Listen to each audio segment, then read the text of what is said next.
할렐루야, CTS 애청자 여러분, 주의 이름으로 문안드립니다. 저는 분암중앙교회를 섬기는 홍성훈 목사입니다. 오늘 여러분과 함께 나눌 말씀은 신앙 고백의 최고봉이라 할 수 있는 마태복음 16장 16절 말씀입니다. 시몬 베드로가 대답하여 이르되 주는 그리스도시요 살아계신 하나님의 아들이시니이다. 아멘.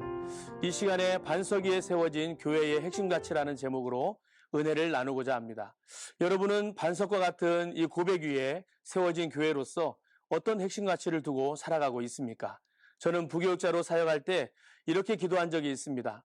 하나님께서 나를 담임 목사로 부르실 때에 나는 이 고백 위에 어떤 핵심 가치를 두고 목회할까? 그러던 중 예수 그리스도를 통해 주시는데 네 가지 큰 기둥과 같은 은혜의 열쇠를 발견하게 되었습니다. 첫 번째는 속죄입니다. 예수님의 십자가의 죽으심이 아니었다면 우리는 스스로 해결할 수 없는 죄로 인해 영원한 사망으로 끌려갔을 것입니다. 나의 죄를 대속하시기 위해 십자가를 지신 예수님의 보혈의 능력을 믿음으로 죄 사함 받게 된 이 사실에 감사하지 않을 수 없는 이유입니다.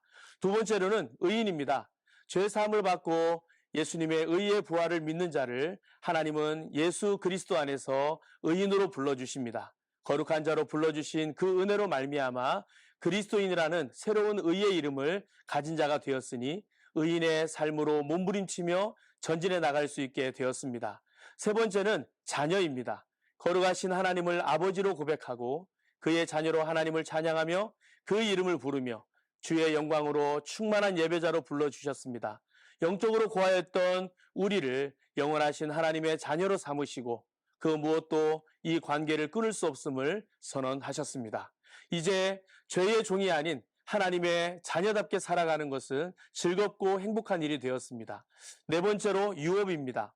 이 땅에서 받은 유업도 귀하지만 죽음의 문을 통과할 때 세상의 유업은 가져갈 수도 누릴 수도 없는 것입니다. 하지만 영원한 천국의 유업은 세상 그 무엇과도 비교할 수 없는 영원히 누릴 수 있는 보배 중에 보배입니다. 이 유업의 엄청난 가치를 알고 누리는 자는 결코 세상에 마음을 두지 않을 것입니다. 저는 이 네 가지 속죄, 의인, 자녀, 유업의 첫 글자를 따서 속의 자유라는 은혜의 열쇠를 고백하게 되었습니다. 14년 전 담임 목사로 부르신 이곳에서 사역을 시작할 때부터 이 네 가지 열쇠를 사용하여 하나님이 주시는 은혜를 맛보며 온 성도와 함께 지금까지 이 핵심 가치를 두고 목회를 하고 있습니다. 속의 자유를 누리는 교회, 속의 자유를 누리는 성도, 속의 자유를 누리는 예배, 속의 자유를 누리는 찬양, 속의 자유를 누리는 기도, 그리고 속의 자유를 누리는 가정예배 등 모든 삶 속에서 예수 그리스도를 통해 주시는 이 네 가지 은혜를 외치며 살아가는 기쁨은 이루 헤아릴 수 없는 큰 기쁨이죠. 또한 네 단어의 첫 글자를 따서 만든 속의 자유라는 말 속에는 우리 속에 거하시는 성령님이 이끌어 주실 때 온전히 순종함으로 진정한 자유를 누릴 수 있다는 의미도 있습니다. 진정한 삶의 참된 자유를 누리기를 원하신다면 먼저 예수 그리스도를 통해 주시는 속의 자유를 누리시기를 바랍니다.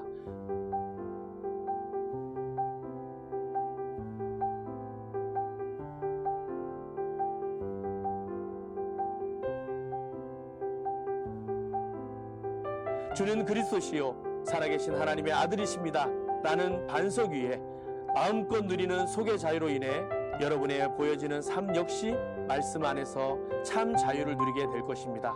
세상이 주는 교훈이나 숫자나 형식, 특별한 자연의 모습이나 어떠한 형상 또는 육신의 방식에 갇혀 사는 인생이 아닌 이 모든 것에서 진정한 자유를 선포하고 누리는 교회가 되시기를 축복합니다.